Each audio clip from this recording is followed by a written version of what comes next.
Of my read aloud series. I'm reading from Indian Economic Development textbook for class 11.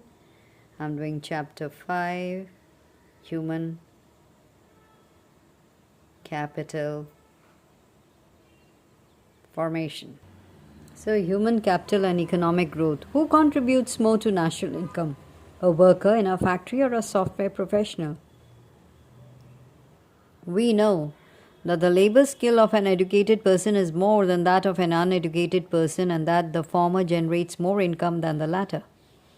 Economic growth means the increase in national income of a country. Naturally, the contribution of the educated person to economic growth is more than that of an illiterate person. If a healthy person could provide uninterrupted labor supply for a longer period of time, then health is also an important factor for economic growth. Thus, both education and health, along with many other factors like on the job training, job market information, and migration, increases an individual's income generating capacity. This enhanced productivity of human beings or human capital contributes substantially not only towards increasing labor productivity, but also stimulates innovations and creates ability to absorb new technologies. Education provides knowledge to understand changes in society and scientific advancements, thus facilitate inventions and innovations. Similarly, the availability of educated labor force facilitates adoption of new technologies. Empirical evidence to prove that increase in human capital causes economic growth is rather nebulous. This may be because of measurement problems. For example, education measured in terms of years of schooling, teacher-pupil ratio, and enrollment rates may not reflect the quality of education. Health services measured in monetary terms, life expectancy and mortality rates may not reflect the true health status of the people in a country.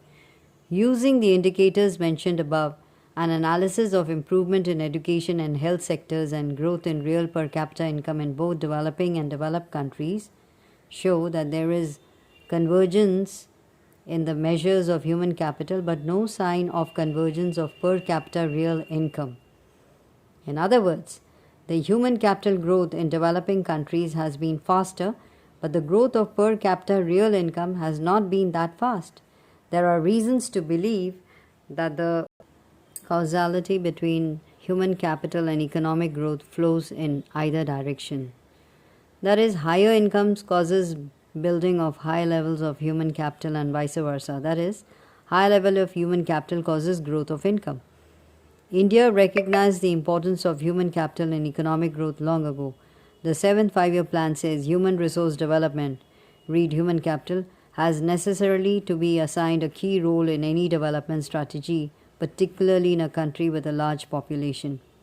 Trained and educated on sound lines, a large population can itself become an asset in accelerating economic growth and in ensuring social change in desired directions. It is difficult to establish a relation of course, cause and effect from the growth of human capital, education and health to economic growth, but we can see in the table above that these sectors have grown simultaneously. That is health, and see here you have per capita income, crude death rate, infant mortality rate, life expectancy at birth in years, literacy rate. So 51 data is here, and you can see the other data is here. You can just make a note of it and see what has been the change. So when you go through these select indicators of development in education and health sectors, we see that they have grown simultaneously. Growth in each sector probably has reinforced the growth of every other sector. Two independent reports on Indian economy in recent times have identified that India would grow faster due to its strength in human capital formation.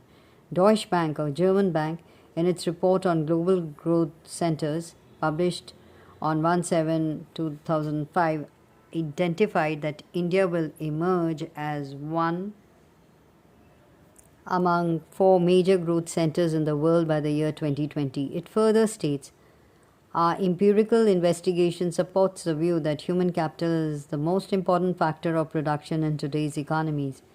Increase in human capital are crucial to achieving increases in GDP. With reference to India, it states, between 2005 and 2020, we expect a 40% rise in the average years of education in India to just above 7 years. World Bank, in its recent report, India and the Knowledge Economy, Leveraging Strengths and Opportunities, states that India should make a transition to the knowledge economy, and if it uses its knowledge as much as Ireland does, it is judged that Ireland uses its knowledge economy very effectively, then the per capita income of India will increase from a little over 1,000 US dollars in 2002 to 3,000 US dollars in 2020. It further states that the Indian economy has all the key ingredients for making this transition, such as a critical mass of skilled workers, a well-functioning democracy, a diversified science and technology infrastructure. Thus, the two reports point out the fact that further capital formation in India will move its economy to a higher growth trajectory. Human capital and human development. The two terms sound similar, but there is a clear distinction between them. Human capital considers education and health as a means to increase labor productivity. Human development is based on the idea that education and health are integral to human well-being, because only when people have the ability to read and write and the ability to lead a long and healthy life, they will be able to make other choices which they value. Human capital treats human beings as a means to an end, the end being the increase in productivity. In this view, any investment in education and health is unproductive if it does not enhance output of goods and services. In the human development perspective, human beings are ends in themselves. Human welfare should be increased through investments in education and health, even if such investments do not result in higher labor productivity. Therefore, basic education and basic health are important in themselves, irrespective of their contribution to labor productivity. In such a view, every individual has a right to get basic education and basic health care. That is, every individual has a right to be literate and lead a healthy life.